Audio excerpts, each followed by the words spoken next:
Epinefrin. Major action of epinephrine are cardiovascular system. Epinephrine strengthen the contractility of myocardium and increase the rate of contraction. Jadi si epinefrin atau adrenalin itu tadi dia akan meningkatkan kekuatan dari jantung untuk berkontraksi. Kekuatannya ditingkatkan dan juga kecepatannya juga akan meningkat seperti itu. Nah, itu pada jantung. Sehingga apakah ada efektif seperti itu? Apakah ini bisa dimanfaatkan untuk pengobatan? Bisa. Kalau apa? Kalau misalkan terjadi yang namanya shock. Tekanan darahnya drop, maka kadang disuntik namanya adrenalin untuk meningkatkan tekanan darah. Tetapi kalau normal-normal aja perlu nggak? Nggak perlu. Nah, berikutnya, epinephrine is the primary drug used in emergency treatment of respiratory condition when bronchoconstriction has result in diminished respiratory function. Jadi, kalau ada orang asma kadang salah satu obatnya itu dia dikasihkan adrenalin atau dikasihkan ephedrine. Buat apa? Buat melonggarkan paru-parunya biar bisa dilatasi. Kalau paru-parunya dilatasi, apa yang terjadi? Nafasnya nggak jadi, nggak gitu. Kalau nafas nggak mengi gitu kan? Ya seperti itu. Jadi dia bisa bernafas dengan lega. Kalau orang asma kan kadang mau nafas kan susah juga, gitu kan? Nah, makanya kadang dikasih suntik yang namanya adrenalin seperti itu. Tetapi kalau misalkan habis minum obat, pasti jantungnya akan redek. Iya kan? Ya deg-degan ya karena dipacu jantungnya. Nah, itu adalah efek samping. Jadi kita bisa, seorang farmasi itu bisa memprediksi yang namanya efek samping. Taunya dari mana, Pak? Ya dari mekanisme kerja obat. Ini salah satu contohnya. Paru-parunya mari, jantungnya bermasalah. Jadi harus hati-hati kan? Iya. Misalkan kalian deh, siapa yang di sini pernah minum obat flu? Kayaknya semua pernah ya. Setelah minum, kadang jantung meredek enggak? Hah? Nah, kalau pada orang-orang yang sensitif, kadang ada meredeknya. Kenapa? Karena di dalam yang namanya obat flu itu ada yang namanya ephedrine atau pseudoephedrine atau fenilpropanolamin atau fenileprin yang akan bekerja pada reseptor ini alfa maupun pada reseptor beta ini tadi, sehingga dia akan menyebabkan kontraksi jantungnya jadi meredek seperti itu. Sehingga kalau orang habis minum obat flu, tensi mesti naik. Nah, berikutnya, epinefrin tadi kan ada fungsinya buat ke jantung ya. Buat ke jantung, dia itu bisa digunakan untuk pengobatan anafilaktik shock. Anafilaktik, nggak ada yang namanya ana ya di sini ya. Yang ada. Ya, jadi bisa menyebabkan namanya anafilaktik shock. Anafilaktik shock itu apa sih? Shock yang terjadi atau penurunan tekanan darah yang terjadi biasanya akibat suatu reaksi alergi. Pernah dengar orang barat mengalami alergi kacang gitu misalkan? Iya kan? Alergi kacang, alergi apa? Alergi sengatan lebah gitu misalkan. Begitu dia, kalau alergi kacang deh paling gampang. Orang alergi kacang itu kadang bisa berendol seluruh tubuh. Iya kan? Begitu berendol seluruh tubuh, apa yang terjadi? Pembuluh darah itu akan mengalami vasodilatasi. Tekanan darah akan drop. Wong. Nah, untuk mengembalikan tekanan darah seperti semula, apa yang harus dilakukan? Pakai epinefrin. Makanya di luar negeri, di Australia khususnya yang saya tahu, itu ada namanya EpiPen. Kalau kalian tahu, coba nanti googling namanya EpiPen.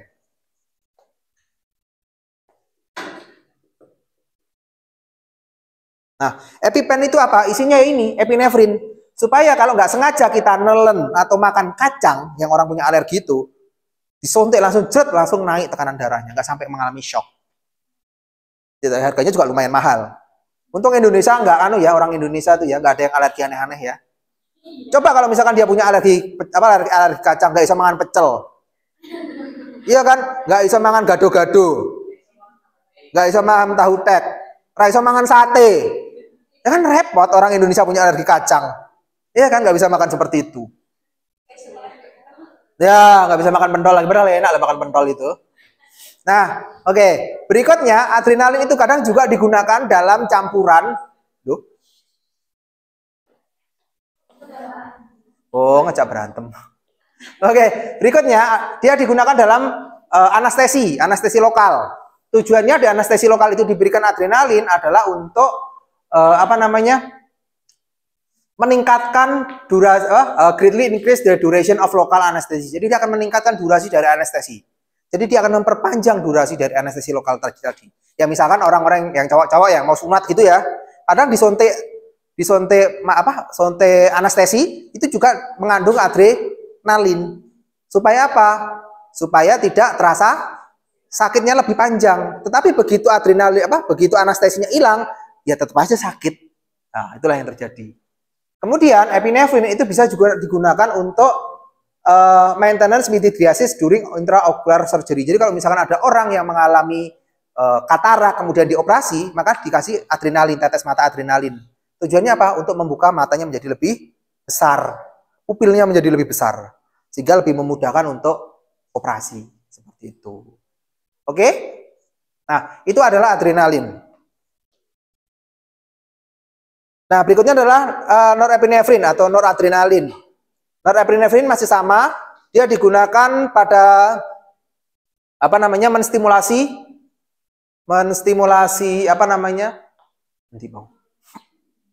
stimulate all type of adrenergic receptor. Jadi dia menstimulasi semua reseptor adrenergic baik itu alfa maupun beta. Ya, however, administer in therapeutic dose the alpha adrenergic receptor is the most affected. Jadi yang namanya norepinefrin itu dia lebih cenderung pada reseptor alfa dibandingkan dengan reseptor beta.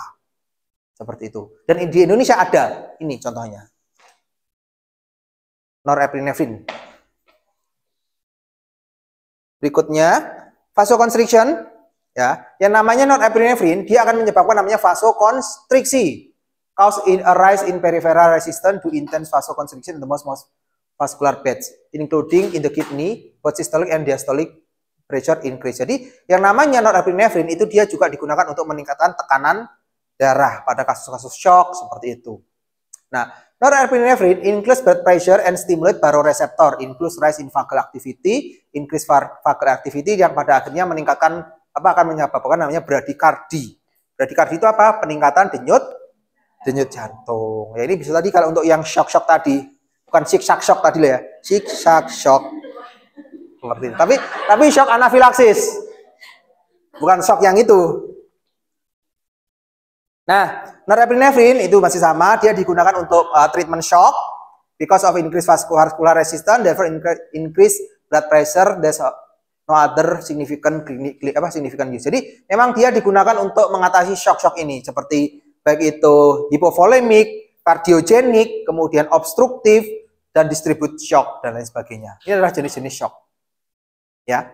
Jadi kayaknya noradrenalin nggak ada kegunaan lain karena dia tidak akan mempengaruhi reseptor beta, karena dia lebih spesifik ke reseptor alfa. Ya, kalau adrenalin atau efedrin, dia masih ada gunanya untuk orang-orang sesek. Tapi kalau noradrenalin dia nggak punya ke reseptor betanya tadi. Kalau beta kan di paru-paru ya, di paru-paru dia akan menyebabkan menyebabkan dilatasi pada paru-paru. Seperti itu. Oke, berikutnya adalah isoproterenol. Nggak usah nanti bisa dibaca sendiri. Isoproterenol adalah direct acting sintetik katekolamin. Nah, yang menarik adalah isoproterenol adalah potent bronkodilator dan ini biasanya isoproterenol yang pertama kali ditemukan untuk mengatasi asma. Tetapi sekarang isoproterenol kayaknya sudah jarang digunakan untuk mengatasi asma. Berikutnya ada namanya dopamin. Nah, ini dopamin anak-anak senja biasanya ngomong-ngomong dopamin, ngomong-ngomongin anxiety. Ya, dopamin immediate metabolic precursor of norepinefrin. Jadi dia adalah prekursor dari norepinefrin. Kalau kamu kebanyakan dopamin, tekanan darahmu tinggi. Ya, occur naturally in central nervous system in the basal ganglia, where its function is neurotransmitter as well as adrenal medulla. Dopamine can activate alpha and beta adrenergic receptor. For example, at higher dose, it cause vasoconstriction, ya. And lower dose dia bisa menstimulasi reseptor beta yang akan menyebabkan vasodilatasi seperti itu. Dopamin itu juga kadang dia digunakan untuk mengatasi ini Cardiovascular exert stimulatory effect on beta 1 receptor in heart. Jadi dia memiliki kemampuan untuk meningkatkan kekuatan dan kecepatan denyut jantung. Ya. Kemudian kalau pada renal dia juga memiliki efek untuk pengobatan renal mencegah atau pengobatan akut renal failure. Jadi dia bisa digunakan untuk mengatasi atau mengobati gagal ginjal akut. Dopamin. Nah, berikutnya dopamin. Kalau kalian baca, dopamin can be used on cardiogenic, nanti sudah dibaca sendiri. Nah, yang menarik adalah ini. Oxymetazoline. Oxymetazoline itu adalah merupakan direct acting synthetic adrenergic agonis. Jadi dia merupakan agonis yang akan menstimulasi reseptor alfa 1 dan alfa 2 adrenergic reseptor. Efeknya apa kalau alfa 1 alfa 2 itu di stimulasi? Apa? Meningkatkan vasokonstriksi, betul sekali. Tetapi yang namanya oxymetazoline itu dia tidak digunakan secara sistemik. Dia hanya digunakan secara lokal. Untuk apa? Ini. Obat semprot hidung dewasa. Untuk apa? Ada yang tahu? Untuk mengatasi apa? Apa? Hah? Hidung tersumbat, untuk mengatasi pilek. Kenapa sih kita mengalami yang namanya pilek? Karena pembuluh darah yang ada di hidung dia mengalami dilatasi. Makanya perlu disempitkan. Pakai apa? Agonis adrenergik. Contohnya apa? Kalau yang oral itu efedrin, pseudoephedrine, fenilpropanol, amin. Obat-obat flu itu loh. Phenylephrine, dia akan menyempitkan, tetapi itu memiliki efek secara sistemik. Kalau yang ini, dia efeknya hanya lokal pada hidung tok.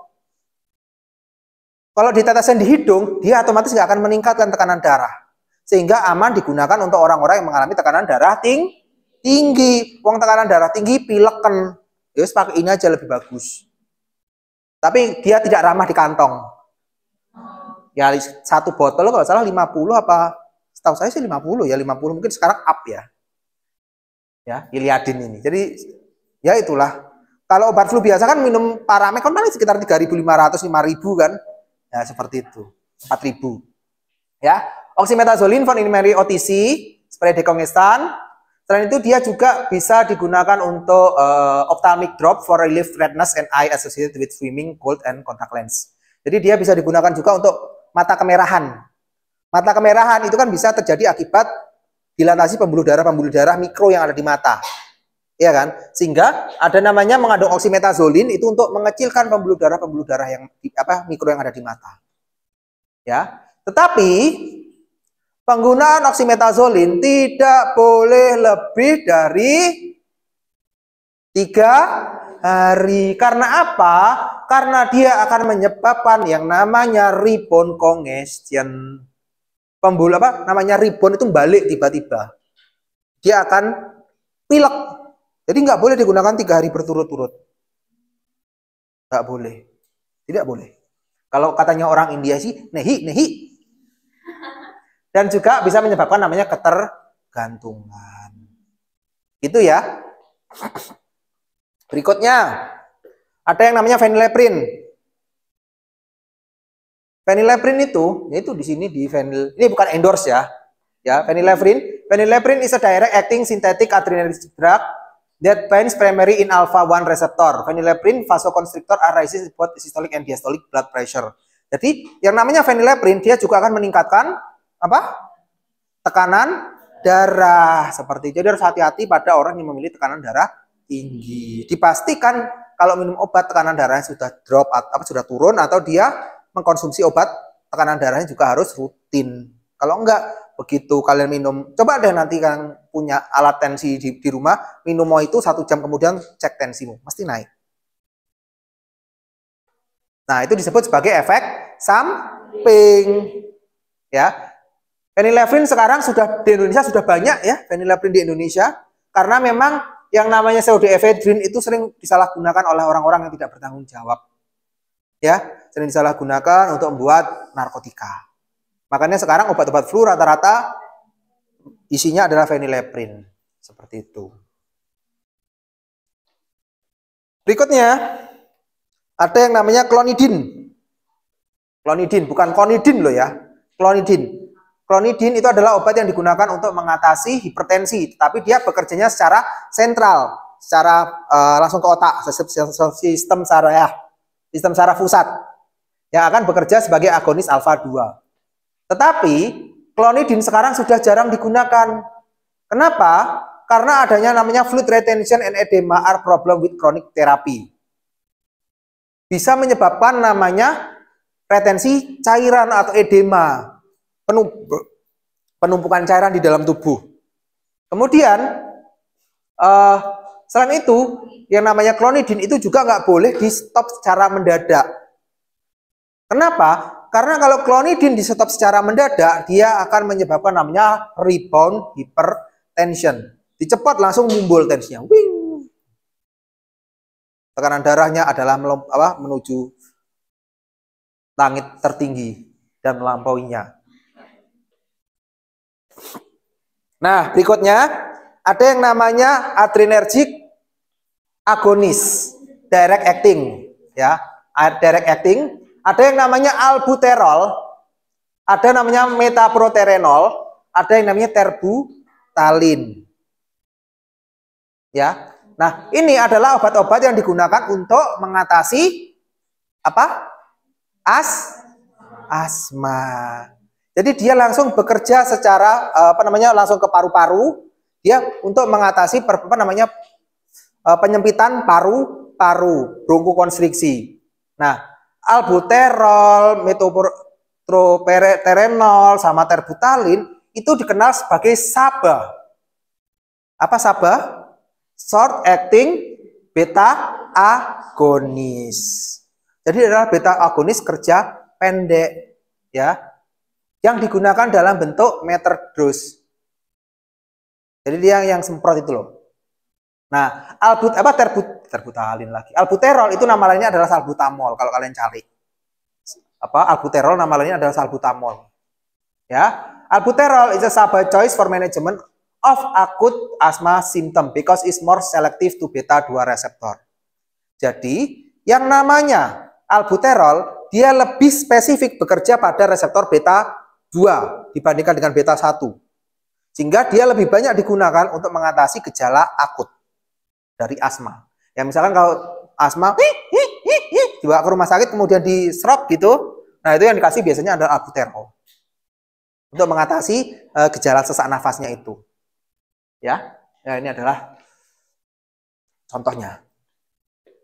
Kemudian ada lagi namanya salmoterol, formoterol, indikaterol. Ya, itu adalah laba. Laba itu bukan cuan ya di sini. Laba itu adalah long acting beta agonis. Kalau short acting tadi untuk mengatasi gejala asma yang bersifat akut atau kronis? Akut. Kalau laba itu adalah long acting beta agonis. Dia akan melebarkan paru-paru dalam jangka panjang. Sehingga dia digunakan untuk kondisi asma akut atau kronis? Kronis. Ya, seperti itu. Monotherapy for treatment of asthma because they have shown increase the risk of asthma related death. Seperti itu. Berikutnya ada yang namanya indirect. Ya, indirect adrenergic agonist cause release inhibit reuptake or inhibit degradation of epinephrine or norepinephrine. They potentiate the effect of epinephrine or norepinephrine produced endogenously but do not direct affect postsynaptic reseptor. Jadi ada yang namanya obat-obat yang dia itu meningkatkan produksi dari epinefrin ataupun norepinefrin secara langsung. Ya. Contohnya apa sih? Ini. Tahu amfetamin? Tahu amfetamin? Hah? Nggak tahu? Sabu-sabu kenal? Nah itu. Sabu-sabu itu adalah nama Bronx-nya dari amfetamin. Ya nama-nama jalanan itu loh. Nah itu. Jadi amfetamin itu kan sebenarnya untuk apa ya? Suatu terapi, tetapi sering disalahgunakan. Sehingga mungkin kalau ada orang-orang yang mengkonsumsi sabu-sabu, kadang kan tenaganya kayak nggak habis-habis ya. Iya kan? Kalau orang mengkonsumsi seperti itu kan tenaganya nggak habis-habis, melek terus, bisa 3 hari 3 malam melek, tapi sampai cekung matanya sampai hitam gitu kan. Hah? Yo cendelok kancane to yo. Ya mungkin begadang. Oke, begadang ya. Ya, tapi nonton ngerjain laporan praktikum. Jangan seuzon. Ya. Nah, amfetamin itu tadi sifatnya apa? Dia bekerja secara indirect kan? Secara indirect seperti itu. Seperti itu. Jadi dia amfetamin can also increase blood pressure significantly by alpha 1. Amfetamin mediated primarily through increased non-vesicular release of catecholamine, dopamine, noradrenaline terminal.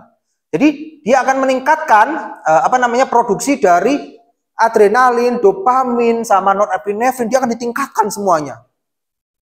Sehingga makanya jangan kaget kalau para pecandu-pecandu narkotika khususnya sabu-sabu, kadang dia nggak tidur 3 hari 3 malam, ya kan? Tenaganya kayaknya berlebihan. Biar katanya untuk mengurangi, kalau katanya artis-artis untuk mengurangi rasa capek. Iya kan? Ya karena ini adrenalinnya ditingkatkan kayak rush. Adrenalin kayak rush, ya Pak, adrenalin itu kayak bertubi-tubi ada di dalam tubuh, makanya nggak punya rasa capek. Tetapi begitu dia dicepot obatnya, dilepas, kolaps ya. Badannya kayak rasanya kayak hancur, kayak remuk, kayak digebukin. Ya seperti itu yang terjadi. Nah, tetapi sebenarnya amfetamin itu juga merupakan suatu obat.